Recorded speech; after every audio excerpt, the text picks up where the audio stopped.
ब्राह्मणवाद को ठोकर मार असली जन्म तारीख को मनाया श्री गुरु नानक देव जी का प्रकाश पर्व।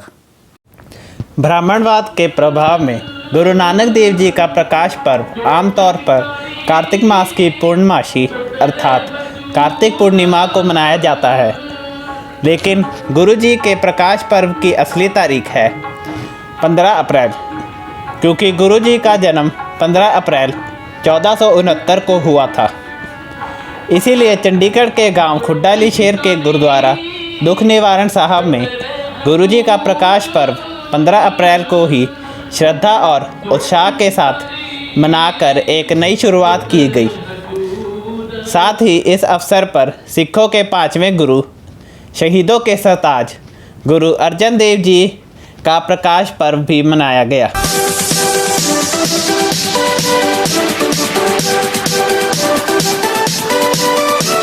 वाहेगुरु जी का खालसा, वाहेगुरु जी की फतेह।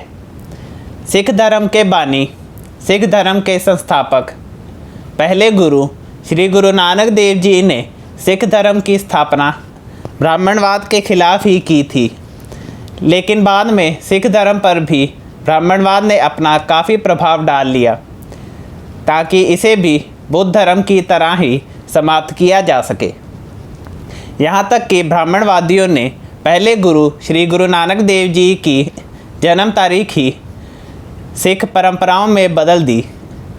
विभिन्न ऐतिहासिक स्रोतों में साफ है कि गुरु नानक देव जी का जन्म 15 अप्रैल 1469 को हुआ था, लेकिन बाद में उनका प्रकाश पर्व 15 अप्रैल की जगह कार्तिक मास की पूर्णिमा को मनाना शुरू कर दिया गया। चंडीगढ़ के गांव खुड्डाली शेर के गुरुद्वारा दुख निवारण साहब में इस बार नई शुरुआत करते हुए गुरु नानक देव जी का प्रकाश पर्व 15 अप्रैल को ही मनाने का फैसला किया गया, ताकि सिख धर्म पर से ब्राह्मणवाद का गलबा ख़त्म करने की तरफ कदम बढ़ाया जा सके। साथ ही इस अवसर पर सिखों के 5वें गुरु गुरु अर्जन देव जी का प्रकाश पर्व भी मनाया गया। इस अवसर पर गुरु ग्रंथ साहिब के 2 दिन पहले से रखे अखंड पाठ का भोग डाला गया। ज्ञानी दर्शन सिंह के रागी जत्थे ने इलाही गुरबाणी का कीर्तन किया और गुरु का अटूट लंगर चलाया गया।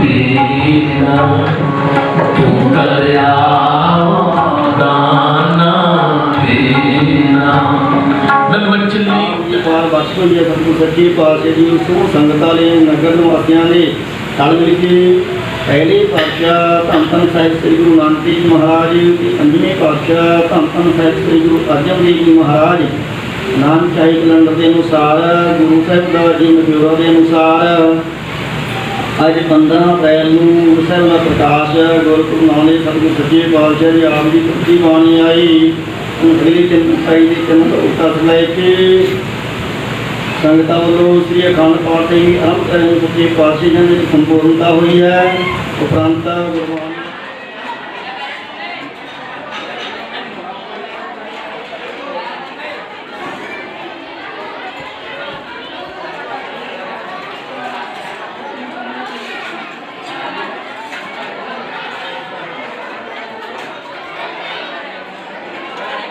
इस मौके ज्ञानी खुशहाल सिंह खालसा, गुरुद्वारा साहिब के प्रबंधक कमेटी के अध्यक्ष गुरदयाल सिंह खालसा और पेंडू संघर्ष कमेटी के general secretary Gurpreet Singh Samuel ने संबोधन किया और गुरु साहिबान के जीवन के बारे में जानकारी दी।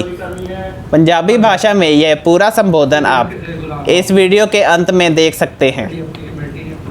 इस अवसर पर जिला परिषद चंडीगढ़ के भूतपूर्व मेंबर बाबा गुरदयाल सिंह व अन्य भूतपूर्व मेंबर, बीबी गुरमीत कौर सिपरे और बड़ी संख्या में सिख संगत गुरु घर में हाजिर थी।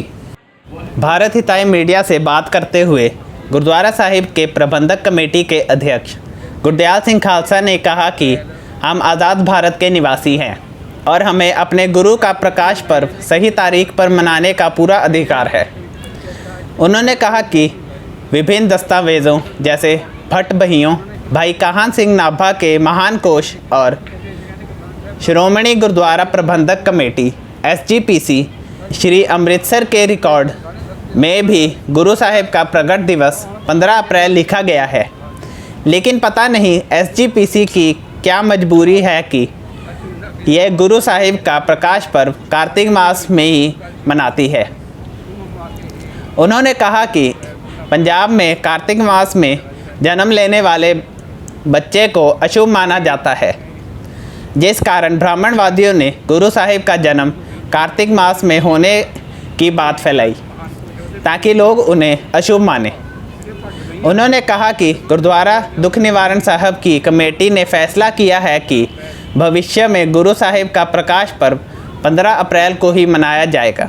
उन्होंने कहा कि अप्रैल महीना बहुत ख़ास है, जिसमें गुरु गोबिंद सिंह जी ने खालसा पंथ की स्थापना की और 14 अप्रैल को बाबा साहब डॉक्टर भीमराव अंबेडकर का जन्मदिन भी आता है, जो महान क्रांतिकारी थे, जिन्होंने गुरु साहिबान के विचारों को भारत के संविधान में लागू किया, सभी को बराबरी के हक दिए।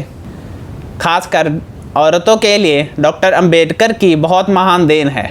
आपको बता दें कि अभी खुड्डाली शेर के गुरुद्वारा दुख निवारण साहिब को गुरुद्वारा साहिब के दीवान हॉल में चलाया जा रहा है और गुरुद्वारा साहिब की नई इमारत अभी निर्माणाधीन है। ਸਾਹਿਬ ਸ੍ਰੀ ਗੁਰੂ ਨਾਨਕ ਦੇਵ ਜੀ ਮਹਾਰਾਜ ਤੇ ਪੰਜਵੇਂ ਪਾਤਸ਼ਾਹ ਧੰਨ ਧੰਨ ਸਾਹਿਬ ਸ੍ਰੀ ਗੁਰੂ ਅਰਜਨ ਦੇਵ ਜੀ ਮਹਾਰਾਜ ਜੀ ਪ੍ਰਕਾਸ਼ ਗੁਰਪੁਰਬ ਦੀ ਲੱਖ ਲੱਖ ਵਧਾਈ ਹੋਵੇ। ਸਾਧ ਸੰਗਤ ਆਓ ਆਨੰਦ ਦਾ ਪਾਠ ਕਰਕੇ ਅਰਦਾਸਾਂ ਹੁਕਮਨਾਮੇ ਪੰਜ ਗੁਰੂ ਘਰ ਦਾ ਲੰਗਰ ਤਿਆਰ ਹੈ। ਸਾਰੀਆਂ ਸੰਗਤਾਂ ਨੇ ਲੰਗਰਾਂ ਦੀ ਸੇਵਾ ਵੀ ਕਰਨੀ ਹੈ ਤੇ ਲੰਗਰ ਵੀ ਛਕੇ ਜਾਣਾ ਹੈ। ਸਾਧ ਸੰਗਤ ਵਾਹਿਗੁਰੂ ਜੀ ਕਾ ਖਾਲਸਾ ਵਾਹਿਗੁਰੂ ਜੀ ਕੀ ਫਤਿਹ। ਪਰ ਅਸੀਂ ਕਿਸੇ ਦੇ ਗੁਲਾਮ ਹਾਂ। ਸਾਡੀ ਆਪਣੀ ਕਮੇਟੀ ਆਪਣਾ ਗੁਰਦੁਆਰਾ ਹੈ। ਜੇ ਅਸੀਂ ਆਜ਼ਾਦ ਹੋਣ ਦਾ ਦੇਖਣਾ ਵੀ ਚਾਹੀਦਾ ਕੁਛ ਹੈ। ਸੋ ਗੁਰੂ ਨਾਨਕ ਸਾਹਿਬ ਦਾ ਗੁਰਪੁਰਬ ਜਿਹੜਾ ਹੈ, ਜਨਮ ਦਿਨ ਜਿਹੜਾ ਹੈ, ਇਹ ਸਾਹਮਣੇ ਤਜ਼ਕਰਾ ਲੱਗਿਆ ਹੋਇਆ, ਉਹਦੇ ਵਿੱਚ ਹੀ 15 ਅਪ੍ਰੈਲ 1469 ਲਿਖਿਆ ਹੋਇਆ। ਮਹਿਮਾਨ ਕੋਸ਼ ਹੈ, ਉਹਦੇ ਵਿੱਚ ਵੀ ਨਾਨਕ ਨਾਂ ਥੱਲੇ 15 ਅਪ੍ਰੈਲ 1469 ਲਿਖਿਆ ਹੋਇਆ। ਇਸ ਤੋਂ ਇਲਾਵਾ ਜਿਹੜੀਆਂ ਭੱਟ ਗਈਆਂ ਜਿਹੜੀ ਜਨਮ ਵੇਲੇ ਲਿਖਦੇ ਨੇ, ਪੰਡਤ ਪਾਵਨ ਲਿਖਦੇ ਨੇ, ਉਹ ਭੱਟ ਗਈਆਂ ਜਦੋਂ ਫਰੋੜੀਆਂ ਗਈਆਂ ਉਹਨਾਂ ਵਿੱਚ ਵੀ ਪਾਇਆ ਗਿਆ ਵੀ 14 ਅਪ੍ਰੈਲ 15 ਅਪ੍ਰੈਲ 1469 ਹੈ। ਸੋ ਇੰਨੀਆਂ ਐਗਜ਼ੈਂਪਲਾਂ ਹੋਣ ਦੇ ਬਾਵਜੂਦ ਵੀ, ਇੰਨੇ ਉਦਾਹਰਨਾਂ ਹੋਣ ਦੇ ਬਾਵਜੂਦ ਵੀ ਸਾਡੀ ਸ਼੍ਰੋਮਣੀ ਕਮੇਟੀ ਨੇ ਕਾਗਜ਼ਾਂ ਵਿੱਚ ਲਿਖਦੇ ਆ ਵੀ ਹਾਂ 14 ਅਪ੍ਰੈਲ ਹੈ, 15 ਅਪ੍ਰੈਲ ਹੈ, 1469 ਹੈ, ਲੇਕਿਨ ਮਨਾਉਣ ਵਾਸਤੇ ਦਿਨ ਹੋ ਰਹੇ। ਸੰਤ ਢੱਡੀਆਂ ਵਾਲੇ ਨੇ ਇਹ ਗੱਲ ਆਖੀ ਸੀਗੀ ਵੀ ਭਾਈ ਤੁਸੀਂ ਐਂ ਕਰੋ, ਜੇ ਛੁੱਟੀ ਕਰਾਉਣੀ ਕਿਸੇ ਅਮਰੀਕਾ ਦੇਸ਼ ਵਿੱਚ ਕੋਈ 1 ਤਰੀਕ ਦਿਓ। ਸ਼੍ਰੋਮਣੀ ਕਮੇਟੀ ਜਾਂ ਜਥੇਦਾਰ ਇਹ ਸਭ ਦੱਸਣ ਨੂੰ ਫੇਲ ਹੋ ਗਏ ਵੀ ਕਿਹੜੀ ਤਰੀਕ ਹੈ। ਜੇ 15 ਅਪ੍ਰੈਲ ਤੁਸੀਂ 1469 ਕਹਿੰਦੇ ਹੋ ਤਾਂ 1 ਤਰੀਕ ਹੈ, 1 ਤਰੀਕ ਪੱਕੀ ਉਹ ਹੈਗੀ, ਠੀਕ ਹੈ ਨਾ। ਇਹਦੇ ਵਿੱਚ ਕੋਈ ਹੁਣ ਜਿਹੜੇ ਤੁਸੀਂ ਮਨਾਉਂਦੇ ਹੋ ਪੂਰਨਮਾਸੀ ਵਾਲੀ ਗੱਲ, ਪੂਰਨਮਾਸੀ ਕਦੇ 25 ਤਰੀਕ ਦੀ ਆ ਜਾਂਦੀ ਹੈ, ਕਦੇ 15 ਦੀ ਆ ਜਾਂਦੀ ਹੈ, ਕਦੇ ਕੁਛ ਕਦੇ ਕੁਛ ਕਦੇ ਕੁਛ, ਜਿਵੇਂ ਬਾਹਮਣ ਕਹਿੰਦੇ ਨੇ, ਪੰਡਤ ਕਹਿੰਦੇ ਨੇ, ਉਸ ਤਰ੍ਹਾਂ ਚੱਲਦੀ। ਇਸ ਕਰਕੇ ਅਸੀਂ ਨਹੀਂ ਉਸ ਤਰ੍ਹਾਂ ਚੱਲਣਾ। ਭਾਵੇਂ ਸ਼੍ਰੋਮਣੀ ਕਮੇਟੀ ਹੈ, ਉਹ ਤਾਂ RSS ਦੀ ਗੁਲਾਮ ਹੈ ਸਾਰੇ, ਪਰ ਅਸੀਂ ਤਾਂ ਨਹੀਂ ਗੁਲਾਮ ਹੈਗੇ। ਸਾਨੂੰ ਤਾਂ ਪਤਾ ਹੈ ਵੀ 15 ਅਪ੍ਰੈਲ ਹੈਗੀ ਹੈ, ਫਿਰ ਅਸੀਂ 15 ਅਪ੍ਰੈਲ ਨੂੰ ਕਿਉਂ ਨਾ ਮਨਾਈਏ। ਇਹ ਸੋਚ ਕੇ ਮੇਰੇ ਵੀਰ ਖੁਸ਼ਹਾਲ ਸਿੰਘ ਨੇ ਫੈਸਲਾ ਕਰਿਆ ਕਿ ਪੈਸੇ ਮੈਂ ਦੇਵਾਂਗਾ, ਅਖੰਡ ਪਾਠ ਕਰਾਓ, ਅਖੰਡ ਪਾਠ ਕਰਾ ਕੇ ਕਹਿੰਦਾ ਤੁਸੀਂ ਮਨਾਓ ਇਸ ਵਾਰੀ ਦੀ। ਤੇ ਅਸੀਂ ਇਹ ਦਿਨ ਮਨਾ ਰਹੇ ਹਾਂ ਤੁਹਾਡੇ ਸਾਹਮਣੇ 15 ਅਪ੍ਰੈਲ ਇਸੇ ਵੇਲੇ 1489 ਤੇ 15 ਅਪ੍ਰੈਲ ਦੀ ਹੁਣ ਅੱਜ ਹੈਗੀ ਹੈ। ਇਹਦੇ ਨਾਲ ਇੱਕ ਹੋਰ ਮਹਾਨ ਦਿਨ ਜੁੜ ਜਾਂਦਾ ਹੈ, ਉਹ ਹੈ ਕੱਲ੍ਹ 14 ਅਪ੍ਰੈਲ ਨੂੰ ਡਾਕਟਰ ਅੰਬੇਦਕਰ ਦਾ ਜਨਮ ਦਿਨ, ਜਿਸ ਨੇ ਪੜ੍ਹਾਈ ਵਿੱਚ ਬਹੁਤ ਡਿਗਰੀਆਂ ਹਾਸਲ ਕਰੀਆਂ, ਜਿਸ ਨੇ ਸੰਵਿਧਾਨ ਲਿਖਿਆ। ਜਿਸ ਸੰਵਿਧਾਨ ਦੀ ਵਾਰਤਾ ਜਿਹੜੀ ਇਹ ਲਿਖੀ, ਉਹ ਸਾਰੇ ਹਰ ਘਰ ਵਿੱਚ ਇੱਕ ਸੰਵਿਧਾਨ ਦੀ ਜਿਹੜੀ ਵਾਰਤਾ ਲੱਗੀ ਹੋਣੀ ਚਾਹੀਦੀ ਹੈ, ਤਾਂ ਕਿ ਉਹਨੂੰ ਪਤਾ ਲੱਗੇ ਮੇਰੇ ਹੱਕ ਕੀ ਹਨ। ਇਹ ਸੰਵਿਧਾਨਿਕ ਹੱਕ ਸਾਨੂੰ ਉਹਦੇ ਨਾਲ ਮਿਲੇ, ਭਾਵੇਂ ਗੁਰੂ ਨਾਨਕ ਸਾਹਿਬ ਨੇ ਪਹਿਲੇ ਕਹਿਤੇ ਅਸੀਂ ਵੀ ਇਸਤਰੀਆਂ ਵਾਸਤੇ ਸੋਖੀ ਮੰਦਾ ਆਖੀ ਹੈ ਜਿਤ ਜਮੈ ਰਾਜਾਂ, ਪਰ ਇਸ ਨੂੰ ਕਲਮਬੰਦ ਕਰਿਆ ਜਿਹੜਾ ਨਿਯਮਾਂ ਦੇ ਵਿੱਚ, ਇਹ ਡਾਕਟਰ ਅੰਬੇਦਕਰ ਨੇ ਕਰਿਆ ਹੈ। ਅਸੀਂ ਸਾਰੇ ਹੀ ਡਾਕਟਰ ਅੰਬੇਦਕਰ ਦੇ ਬੜੇ ਬੜੇ ਧੰਨਵਾਦੀ ਹਾਂ। ਬੀਬੀਆਂ ਨੂੰ ਖਾਸ ਕਰਕੇ ਧੰਨਵਾਦੀ ਹੋਣਾ ਚਾਹੀਦਾ ਹੈ, ਗੁਰੂ ਨਾਨਕ ਸਾਹਿਬ ਦੀਆਂ ਵੀ ਤੇ ਡਾਕਟਰ ਅੰਬੇਦਕਰ ਦੀਆਂ ਵੀ, ਕਿਉਂਕਿ ਅੱਜ ਸਾਨੂੰ ਜੇ ਕੋਈ ਹੱਕ ਮਿਲਿਆ ਹੈ, ਜੇ ਅਸੀਂ ਗੱਡੀਆਂ 'ਤੇ ਚੜ੍ਹ ਕੇ ਜਾਂਦੇ ਹਾਂ ਉਹ ਵੀ ਹੱਕ ਮਿਲਿਆ ਹੈ, ਜੇ ਬੱਸਾਂ 'ਤੇ ਚੜ੍ਹ ਕੇ ਜਾਂਦੇ ਉਹ ਵੀ ਹੱਕ ਮਿਲਿਆ ਹੈ। ਸੋ ਸਾਰੇ ਹੱਕ ਇਹ ਸਾਨੂੰ ਸੰਵਿਧਾਨ ਦਿੰਦਾ ਹੈ, ਸੰਵਿਧਾਨ ਰਾਹੀਂ ਮਿਲੇ ਨੇ। ਜੇ ਸੰਵਿਧਾਨ ਨਾ ਹੋਵੇ ਤਾਂ ਸਾਡਾ ਕੋਈ ਵੀ ਹੱਕ ਨਹੀਂ ਹੈਗਾ। ਵੋਟ ਦਾ ਹੱਕ ਹੈ, ਸਾਨੂੰ ਇਹ ਵੀ ਸੰਵਿਧਾਨ ਨੇ ਦਿੱਤਾ ਹੈ। ਵੋਟਰ ਹੀ ਅਸੀਂ ਕਿਸੇ ਨੂੰ ਵੀ ਚੁਣ ਸਕਦੇ ਹਾਂ। ਪਿਛਲੀ ਵਾਰੀ ਅਸੀਂ ਸਾਰਿਆਂ ਨੇ ਇਕੱਠੇ ਹੋ ਕੇ ਮੋਦੀ ਨੂੰ ਚੁਣ ਲਿਆ ਤੇ ਮੋਦੀ ਜਿਹਾ ਬੇਈਮਾਨ ਨਿਕਲਿਆ ਤੇ ਸਾਰੇ ਗਲਤ ਕੰਮ ਕਰਨ ਲੱਗ ਗਏ, ਪੁੱਠੇ ਕੰਮ ਕਰਨ ਲੱਗ ਗਏ। ਤੇ ਹੁਣ ਸਾਰੇ ਜਿਹੜੇ ਇਕੱਠੇ ਹੋ ਕੇ ਚਿੰਬੜੇ ਹੋਏ ਨੇ ਮੋਦੀ ਨੂੰ ਕਦੀ ਤੋਂ ਲਾਉਣਾ ਹੈ, ਲਾਭ ਦੇਣਾ ਹੈ, ਲੱਗੇ ਹੋਏ ਨੇ ਜਿਹੜੇ ਉਹਨਾਂ ਨੂੰ ਲਾਭ ਦੇਣਾ ਹੈ, ਕਿਉਂਕਿ ਸੱਚ ਹੈ। ਇਹ ਜਿਹੜਾ ਸੱਚ ਹੈ ਉਸ ਨੂੰ ਕੋਈ ਲੁਕਾ ਨਹੀਂ ਸਕਦਾ, ਕੋਈ ਦਬਾ ਨਹੀਂ ਸਕਦਾ। ਤੇ ਹੁਣ ਅੱਜ ਦਿਨ ਤੁਸੀਂ ਬਣਾ ਰਹੇ ਹੋ, ਇਹ ਸੱਚ ਹੈ, ਇਹ ਲਿਖਤ ਸੱਚ ਹੈ, ਇਤਿਹਾਸਕ ਤੌਰ 'ਤੇ ਸੱਚ ਹੈ। ਕਿਸੇ ਪਾਸੇ ਨੂੰ ਚਲੇ ਜਾਓ ਇਹ ਸੱਚ ਹੈ, ਪਰ ਜਿਹੜੇ ਉਹ ਕਤਕ ਬਣਾਉਣਾ ਉਹ ਵੀ ਸੱਚ ਬਣਾਉਂਦੇ ਨੇ। ਉਹ ਕਹਿੰਦੇ ਨੇ ਜਦੋਂ ਗਰਭ ਅਵਸਥਾ ਵਿੱਚ ਆ ਗਿਆ ਉਦੋਂ ਤੋਂ ਦਿਨ ਬਣ ਗਿਆ, ਲੇਕਿਨ ਪਤਾ ਤਾਂ ਕਿਸੇ ਨੂੰ ਵੀ ਕੌਣ ਆਇਆ, ਇਸ ਕਰਕੇ ਉਹਦਾ ਟੱਕਿਆ ਢੋਲ ਸੀਗਾ। ਲੇਕਿਨ ਜਦੋਂ ਪ੍ਰਗਟ ਹੋਇਆ ਇੱਥੇ ਉਹ 15 ਅਪ੍ਰੈਲ 1469 ਹੈ। ਸੋ ਸਾਰੀਆਂ ਬੀਬੀਆਂ ਨੂੰ ਮੈਂ ਵਧਾਈ ਦਿੰਦਾ ਇਸ ਗੱਲ 'ਤੇ, ਸਾਰੇ ਮੇਰੇ ਗੁਰੂ ਸਾਹਿਬ ਪਿਆਰਿਆਂ ਨੂੰ ਗੁਰੂ ਨਾਨਕ ਸਾਹਿਬ ਦੇ ਜਨਮ ਦਿਨ ਦੀ ਲੱਖ ਲੱਖ ਵਧਾਈ ਹੋਵੇ, ਤੇ ਨਾਲ ਹੀ ਡਾਕਟਰ ਸਾਹਿਬ ਦੇ ਜਨਮ ਦਿਨ ਦੀ ਵਧਾਈ ਹੋਵੇ ਸਾਰਿਆਂ ਨੂੰ ਭਾਈ, ਕਿਉਂਕਿ ਡਾਕਟਰ ਸਾਹਿਬ ਨੇ ਬੜਾ ਕੰਮ ਕਰਿਆ ਸਾਡੇ ਵਾਸਤੇ। ਜਿਹੜਾ ਉਹਨਾਂ ਨੇ ਕਰਿਆ ਹੈ, ਪਹਿਲਾਂ ਗੁਰੂ ਨਾਨਕ ਸਾਹਿਬ ਨੇ ਲੀਹ ਤੋਰੀ ਹੈ, ਉਸ ਲੀਹ 'ਤੇ ਚੱਲਦਿਆਂ ਹੋਇਆਂ ਡਾਕਟਰ ਅੰਬੇਦਕਰ ਨੇ ਉਸੇ ਗੱਲ ਨੂੰ ਹੀ ਪੱਕੇ ਕਰਦੇ ਆ, ਜਿਹੜੀ ਸਾਨੂੰ ਗੁਰੂ ਨਾਨਕ ਸਾਹਿਬ ਨੇ ਲਿਖਿਆ ਸੀਗਾ ਜੇ ਮੈਂ ਰਾਜਾਂ, ਉਸਨੇ ਫਿਰ ਹੱਕ ਦੇ ਦਿੱਤੇ ਸੀ। ਸੋ ਇਹ ਗੱਲਾਂ ਜਿਹੜੀਆਂ ਅਸਲ ਵਿੱਚ ਸਾਨੂੰ ਗਿਆਨ ਹੀ ਹੈ, ਅਸੀਂ ਗਿਆਨਹੀਣ ਹਾਂ। ਗਿਆਨ ਤੋਂ ਬਿਨਾਂ ਜਿਹੜਾ ਬੰਦਾ ਕਹਿੰਦਾ ਤੇ ਡੰਗਰ ਹੁੰਦਾ ਹੈ। ਸਾਨੂੰ ਗਿਆਨ ਤੋਂ ਬਿਨਾਂ ਹੋਣ ਕਰਕੇ ਪੰਡਤਾਂ ਦੀ ਜਿੱਥੇ ਨੂੰ ਮੱਝ ਹੱਕ ਦਿੰਦੇ ਨੇ RSS ਵਾਲੇ, ਜੇ ਗੁਰੂ ਨਾਨਕ ਸਾਹਿਬ ਦੇ ਜਨਮ ਦਿਨ ਕਹਿੰਦੇ ਆ ਕਤਕ ਵਿੱਚ ਹੈ, ਅਸੀਂ ਕਤਕ ਵਿੱਚ ਮੰਨਦੇ ਆ। ਜੇ ਹੁਣ ਕਤਕ ਵਿੱਚ ਅਸੀਂ ਨਾ ਮੰਨਦੇ, ਅਸੀਂ ਕਹਿੰਦੇ ਵੀ ਭਾਈ ਆਸਨ ਦੇ ਸੋ ਕਿਹੜਾ ਹੈ, ਤੇ ਫਿਰ ਤਾਂ ਉਹਨਾਂ ਨੂੰ ਦੱਸਣਾ ਪੈਣਾ ਸੀ 14 ਅਪ੍ਰੈਲ 15 ਅਪ੍ਰੈਲ। ਇਹ 15 ਅਪ੍ਰੈਲ ਜਿਹੜੀ ਹੈ ਇਹ ਅਸਲ ਵਿੱਚ ਲਿਖਤ ਵਿੱਚ ਹੈਗੀ ਹੈ, ਇਹਨੂੰ ਕੋਈ ਜ਼ੁਬਾਨੀ ਪੱਧ ਨਹੀਂ ਕਰ ਰਹੇਗਾ। ਮਹਾਨ ਕੁਛ ਲਿਖੇ ਗਏ ਬਹੁਤ ਦੇਰ ਪਹਿਲਾਂ, ਉਹਦੇ ਵਿੱਚ ਵੀ ਲਿਖਿਆ ਹੈ ਤੇ ਬਿਊਰਾ ਬਣਾਇਆ, ਹੁਣ ਇਹਦੇ ਵਿੱਚ ਵੀ ਲਿਖਿਆ। ਸ਼੍ਰੋਮਣੀ ਕਮੇਟੀ ਦੀ ਸਾਈਟ ਹੈ, ਵੈਬਸਾਈਟ, ਤੁਸੀਂ ਟੈਲੀਫੋਨ 'ਤੇ ਕੱਢ ਕੇ ਦੇਖ ਸਕਦੇ ਹੋ, ਉਸ ਸਾਈਟ ਵਿੱਚ ਵੀ ਲਿਖਿਆ ਹੋਇਆ ਹੈ 15 ਅਪ੍ਰੈਲ ਹੈ। ਸੋ ਇਹਦੀ ਸੱਚ ਨੂੰ ਜਾਣਨ ਦੇ ਬਾਵਜੂਦ ਵੀ ਅਸੀਂ ਝੂਠ ਪਿੱਛੇ ਕਿ ਲੱਗੇ ਹਾਂ। ਇਹ ਗੱਲ ਹੈ ਵੀ ਸਾਡੇ ਜਿਹੜੇ ਉੱਪਰਲੇ ਨੇ, ਜਿਹੜੇ ਸ਼੍ਰੋਮਣੀ ਕਮੇਟੀ ਵਾਲੇ ਨੇ, ਇਹ RSS ਦੇ ਗੁਲਾਮ ਹੈ। ਬਿਲਕੁਲ ਉਹ ਗੁਲਾਮ ਪ੍ਰਵਿਰਤੀ ਦੇ ਲੋਕ ਨੇ। ਉਹਨਾਂ ਨੇ ਉਹ RSS ਨੇ ਕਹਿਣਾ ਉਹਨਾਂ ਨੇ ਉਹੀ ਦਿਨ ਮਨਾਉਣਾ, ਲੇਕਿਨ ਅਸੀਂ ਇਹ ਜੀ ਤੋੜੀ ਹੈ। ਹੁਣ ਅੱਗੇ ਵਾਸਤੇ ਅਸੀਂ 15 ਅਪ੍ਰੈਲ ਨੂੰ ਮਨਾਇਆ ਕਰਾਂਗੇ ਗੁਰੂ ਨਾਨਕ ਸਾਹਿਬ ਦੇ ਜਨਮ ਦਿਨ, ਕਿਉਂਕਿ 15 ਅਪ੍ਰੈਲ ਹੈ। ਸੋ ਇੰਨੀਆਂ ਇੱਕ ਜਿਹੜਾ ਇਹ ਬੜੀ ਥੋੜੀ ਗਵਾਹੀ ਹੈਗੀ, ਜਿਹੜੇ ਗੁਰੂ ਗੋਬਿੰਦ ਸਿੰਘ ਜੀ ਨੇ ਖਾਲਸਾ ਸੱਜਿਆ, ਉਹ ਵੀ ਬੜੀ ਪੱਕੀ ਗਵਾਹੀ ਹੈਗੀ ਕਿ ਉਹ, ਲੇਕਿਨ ਸਾਨੂੰ ਪਤਾ ਨਹੀਂ ਹੈ ਵੀ 30 ਮਾਰਚ 1699 ਸੀਗਾ। ਹੁਣ ਮਾਰਚ ਤੋਂ ਲੈ ਕੇ ਅੱਜ ਵਿਸਾਖੀ ਜਿਹੜੀ ਹੈ 13-14 ਅਪ੍ਰੈਲ 'ਤੇ ਆ ਗਈ ਹੈ। ਤੇ ਜੇ ਅਸੀਂ ਵੱਧਦੇ ਗਏ ਸੀ ਇਸੇ ਹਿਸਾਬ ਨੂੰ ਮੰਨਦੇ ਰਹੇ ਪੰਡਤਾਂ ਵਾਲੇ ਨੂੰ, ਤਾਂ ਇਹ ਹੌਲਾ ਹੌਲਾ ਮਈ ਵਿੱਚ ਪਹੁੰਚ ਜਾਣੀ ਹੈ। ਠੀਕ ਹੈ, ਇਹ ਮਈ ਵਿੱਚ ਨਾ ਪਹੁੰਚਣ ਹੋਏ ਜਿੱਥੇ ਸਾਡੀ ਲੋੜ ਹੈ ਸੂਰਬੀ ਸਾਲ ਅਨੁਸਾਰ ਜਨਮ ਦਿਨ ਮਨਾਉਣ ਦੀ। ਇਸ ਲਈ ਅੱਜ ਉਪਰਾਲਾ ਕਰਿਆ ਹੈ, ਛੋਟਾ ਜਿਹਾ ਉਪਰਾਲਾ ਹੈ। ਬਹੁਤ ਸੰਗਤਾਂ ਹੈਗੀਆਂ, ਸਾਰੇ ਸੰਗਤਾਂ ਇਸ ਗੱਲ ਦੀਆਂ ਵਧਾਈ ਹੈ ਸਾਰਿਆਂ ਨੂੰ। ਅਤੇ ਨਾਲ ਨਾਲ ਅੱਗੇ ਵਾਸਤੇ ਵੀ ਇਹ ਦ੍ਰਿੜ ਕਰ ਲਓ, ਪੱਕਾ ਕਰ ਲਓ ਵੀ ਅਸੀਂ ਭਾਈ 15 ਅਪ੍ਰੈਲ ਨੂੰ ਵੀ ਮਨਾਉਣਾ ਹੈ। 15 ਅਪ੍ਰੈਲ ਨੂੰ ਹੁਣ ਤੋਂ ਬਾਅਦ ਹਰ ਸਾਲ 15 ਅਪ੍ਰੈਲ ਨੂੰ ਮਨਾਉਣਾ ਹੈ। ਵੀ ਬਾਬਾ ਜੀ ਨੇ ਕਹਿ ਦਿਆ ਵੀ ਹੁਣ ਤੋਂ ਬਾਅਦ ਅਸੀਂ ਪੱਕੇ ਕਰ ਲਓ ਵੀ 15 ਅਪ੍ਰੈਲ ਨੂੰ ਮਨਾਉਣਾ ਹੈ, ਅਤੇ 15 ਅਪ੍ਰੈਲ ਨੂੰ ਹੀ ਅਸੀਂ ਮਨਾਇਆ ਕਰਾਂਗੇ। ਸ਼੍ਰੋਮਣੀ ਕਮੇਟੀ ਦਾ ਨਹੀਂ ਵਿਰਾਜਮਾਨ ਗੁਰੂ ਰੂਪ, ਗੁਰੂ ਪਿਆਰੀ ਸਾਧ ਸੰਗਤ ਜੀਓ, ਵਾਹਿਗੁਰੂ ਜੀ ਕਾ ਖਾਲਸਾ, ਵਾਹਿਗੁਰੂ ਜੀ ਕੀ ਫਤਿਹ।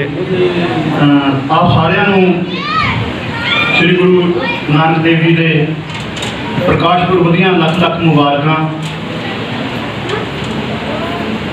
ਅੱਜ ਦਾ ਇਹ ਦਿਨ ਸ੍ਰੀ ਗੁਰੂ ਨਾਨਕ ਦੇਵ ਜੀ ਦਾ ਪ੍ਰਕਾਸ਼ ਪੁਰਬ ਇਤਿਹਾਸਿਕ ਦਿਨ ਆ। ਇਤਿਹਾਸਿਕ ਇਸ ਕਰਕੇ ਕਿ ਸਾਡੇ ਰਹਿਬਰ ਸ੍ਰੀ ਗੁਰੂ ਨਾਨਕ ਦੇਵ ਜੀ ਉਸ ਵਕਤ ਇਸ ਦੁਨੀਆ ਦੇ ਵਿੱਚ ਆਏ ਜਦੋਂ ਕਲਯੁਗ ਦਾ ਇੱਥੇ ਪਹਿਲਾ ਸੀ ਤੇ ਇੰਤਹਾ ਹੋ ਚੁੱਕੀ ਸੀ। ਸਾਡੇ ਇਹਨਾਂ ਗੁਰੂਆਂ ਦੇ ਉੱਤੇ ਹੀ ਜਿਨ੍ਹਾਂ ਨੇ ਆਪਣੇ ਤਰਕ ਦੇ ਨਾਲ ਉਹਨਾਂ ਨੂੰ ਹਰਾਇਆ, ਜਿਹੜੇ ਇੱਥੇ ਆਪਣੇ ਆਪ ਨੂੰ ਉੱਚਦੇ ਪੀਰ ਕਹਾਉਂਦੇ ਸੀ, ਕੌਡੇ ਰਾਖਸ਼ ਵਰਗਿਆਂ ਨੂੰ ਸਿੱਧੇ ਰਸਤੇ ਤੇ ਪਾਇਆ। ਪਰ ਅੱਜ ਇਹੋ ਜਿਹੇ ਗੁਰੂ ਦਾ ਗੁਰਪੁਰਬ ਮਨਾਉਣ ਵੇਲੇ ਸਾਡੀ ਆਪਸੀ ਹੀ ਕੌਮ ਦੇ ਵਿੱਚ ਫੁੱਟ ਪਾ ਦਿੱਤੀ ਗਈ ਹੈ। ਮੈਂ ਇਸ ਕਰਕੇ ਕਹਿ ਰਿਹਾ ਕਿ ਤੁਸੀਂ ਸਾਰੇ ਜਾਣਦੇ ਆ ਕਿ ਕਿਤਾਬਾਂ ਦੇ ਵਿੱਚ ਜਿਹੜਾ ਲਿਖਿਆ ਹੋਇਆ ਉਹ ਅੱਜ ਦਾ ਦਿਨ ਆ। 15 ਅਪ੍ਰੈਲ 1469 ਦਾ ਜਿਹੜਾ ਦਿਨ ਆ, ਉਸ ਦਿਨ ਸ੍ਰੀ ਗੁਰੂ ਨਾਨਕ ਦੇਵ ਜੀ ਦਾ ਪ੍ਰਕਾਸ਼ ਦਿਹਾੜਾ ਕਿਤਾਬਾਂ ਦੇ ਵਿੱਚ ਲਿਖਿਆ ਹੋਇਆ। ਜੇ ਗੂਗਲ ਤੇ ਕਰੀਏ ਪਰ ਉਸ ਦੇ ਵਿੱਚ ਵੀ ਲਿਖਿਆ ਹੋਇਆ। ਪਰ ਅਸੀਂ ਜਿਹੜਾ ਮਨਾਉਂਦੇ ਆ ਉਹ ਕੱਤਕ ਦੀ ਪੂਰਨਮਾਸ਼ੀ ਨੂੰ ਜਾ ਕੇ ਮਨਾਉਣਾ ਸ਼ੁਰੂ ਕਰਤਾ। ਸਾਨੂੰ ਬੜੇ ਹੀ ਤਰੀਕੇ ਦੇ ਨਾਲ, ਬੜੇ ਹੀ ਢੰਗ ਦੇ ਨਾਲ ਇਸ ਬ੍ਰਾਹਮਣਵਾਦੀ ਸੋਚ ਨੇ ਪੂਰਨਮਾਸੀਆਂ ਨਾਲ, ਮੱਸਿਆ ਦੇ ਨਾਲ ਸਾਨੂੰ ਜੋੜਦਾ। ਸਾਡੇ ਗੁਰੂ ਘਰਾਂ ਦੇ ਤਿਉਹਾਰ ਨਹੀਂ ਹੈ ਪੂਰਨਮਾਸੀਆਂ ਜਾਂ ਮੱਸਿਆ। ਜੇ ਮੈਂ ਗਲਤ ਹੋਵਾਂ ਤਾਂ ਮੈਨੂੰ ਟੋਕ ਦਿਓ। ਤੇ ਸਾਡੇ ਗੁਰੂ ਘਰਾਂ ਦੇ ਵਿੱਚ ਮਨਾਉਣਾ ਸ਼ੁਰੂ ਕਰ ਦਿੱਤਾ ਹੈ। ਬਸ ਪੂਰਨਮਾਸੀਆਂ ਔਰ ਮੱਸਿਆ ਦੇ ਨਾਲ ਸਾਡੇ ਪੀਰਾਂ ਪੈਗੰਬਰਾਂ ਦੇ, ਸਾਡੇ ਗੁਰੂਆਂ ਦੇ ਜਨਮ ਦਿਹਾੜਿਆਂ ਨੂੰ ਜੋੜ ਦਿੱਤਾ ਗਿਆ ਹੈ ਤਾਂ ਕਿ ਸਾਡੀ ਉਲਝਣਬਾਜ਼ੀ ਹਮੇਸ਼ਾ ਬਣੀ ਰਹੇ। ਅਸੀਂ ਆਪਣੇ ਬੱਚਿਆਂ ਨੂੰ ਕਦੇ ਇੱਕ ਤਰੀਕ ਨਾ ਦੱਸ ਸਕੀਏ ਵੀ ਸਾਡੇ ਗੁਰੂ ਪੀਰਾਂ ਦੇ ਜਨਮ ਦਿਹਾੜੇ ਕਦੋਂ ਹੋਏ ਸੀ।